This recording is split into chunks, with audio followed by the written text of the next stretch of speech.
This is the match we have been waiting for. This was the first match announced when we said that we were returning to Iowa here for Tales of the Ring 2. This is what we announced. This is what we came out swinging with, and we are going to see two men swing at each other very soon in this contest.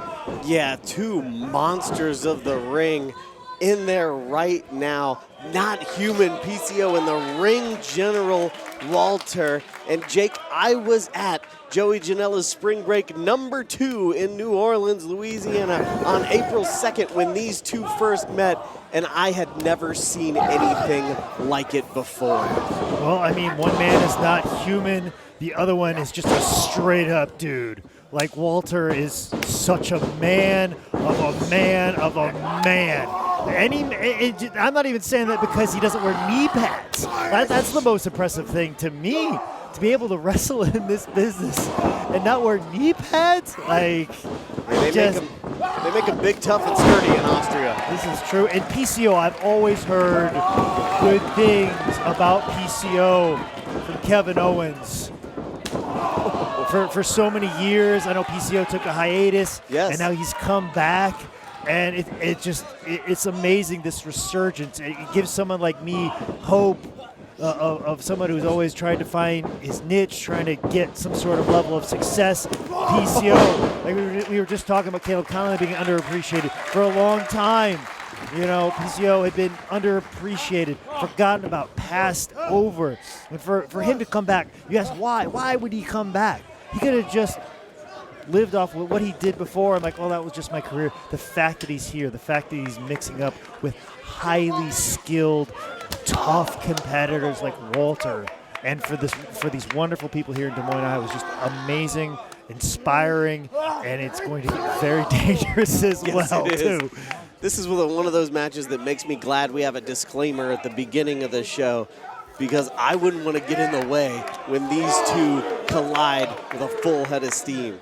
And to your earlier point, PCO debuting in 1987, yet making his return to wrestling just a couple years ago. An amazing story from a guy who's truly done it all. Yes, from his time wrestling as the Quebecers and wrestling as the pirate, one of the first pirates. Absolutely. I love that feud in 1995 with Bret Hart. He and Hart had 3 months of amazing matches. And that's the thing, is like he was just an underappreciated competitor, just amazing. And the fact that he's willing to get it in and mixing up with these guys that are just making a name for themselves, like Walter, PWG champion. I mean, people in the States are just realizing how good Walter is. Walter has been an unbelievable competitor across the pond in Germany for WXW. And he was kind of a fun-loving guy in his early part, and then he's just gotten super serious and super focused on success, and he's achieved that here in the States and worldwide. It's just nothing but an upside for him, where someone like PCO is dangerous. You don't know what his motivations are in professional wrestling in a match. I mean, I was backstage and PCO was separate, away from everybody else, in a dark corner, almost like he was focusing on what he had to do tonight. He knew he had to push himself to the limits when he got into the ring with Walter here tonight, and he wanted to solely focus on that. He didn't want to socialize with anybody in the back. He wanted to separate himself and get his mind right, his undead brain on what he had to do here tonight in Des Moines, Iowa. Yeah, I mean, talk about focus, talk about concentration, and he knew he had to have it going into this rematch against the ring general. And he's fighting a man who's many years his junior. Fuck. I'll say it for you. Yeah, and maybe his match when it comes to strength. Oh! PCO right back up to his feet.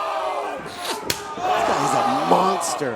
And I think this is where we turn the heat on in the oven. Things are really going to start warming up. We're going to start boiling some hard-boiled eggs now, folks. It's just going to get very heated very fast. These two just laying into each other, and We saw a lot of this in their first conflict. By the end of that match, both of these men's chests looked like raw hamburger.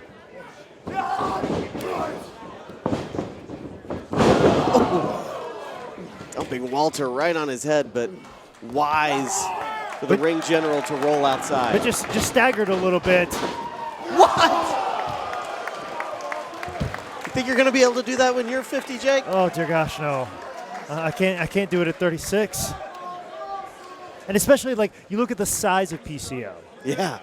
You know, my fear why I never do that maneuver is I'm almost afraid my feet are going to get caught on the middle rope and I go straight down. Well, you're a tall, lanky dude. But that's the thing. I'm a little bit more narrow, so Yes. you think that'd be a less of an issue. Or PCO, he's a stout individual. Yes. All different limbs and aspects of him could get caught and on that bottom rope, and he could go straight down and he could take a header right into the floor.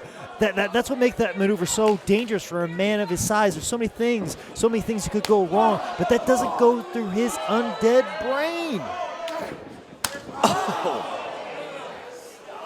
Very precariously placed up on the turnbuckle here.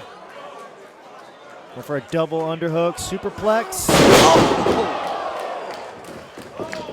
Only coming off the second, didn't get all of it. I think if he was going to try and get a 3 count out of it, he himself would have to elevate to the top rope and do that. But at the same time, too, do we really want somebody of Walter's size standing on the top rope of this ring? Granted, it's a high spots ring; it would hold up just fine. Yeah. But I'm just saying, I don't want to make a guarantee of that. Hey, the only thing of better quality than a High Spots ring is the High Spots Wrestling Network and all its great content. This is true, and that's where you're watching this right now, and I hope you're enjoying it right now, much like the live crowd is enjoying it here tonight. Every match has been spectacular, and we've got much more to come, and we are in the middle of something awesome right now. The rematch heard around the world between these two beasts. A grudge match of sorts, and we still have a cage of horrors to come. That's horrors, had to be clear. We had an issue with that in the pre-show, and we've cleared that up. Gotta enunciate.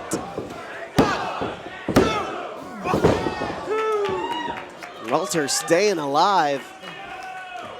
Come on! PCO looking great. I mean, from tag team champions decades ago to the Battle of Los Angeles to here in Iowa for Wrestling Revolver. Like I said, I've only heard rumors of the man. Always heard him like almost like a ghost story. I mean, he just has an undeniable presence. Yeah, and his name was said enough, and he made his return, much like the Candyman.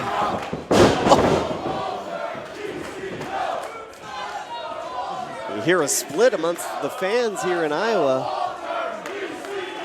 Split directly down the middle, which is exactly what PCO is trying to do with this upcoming moonsault.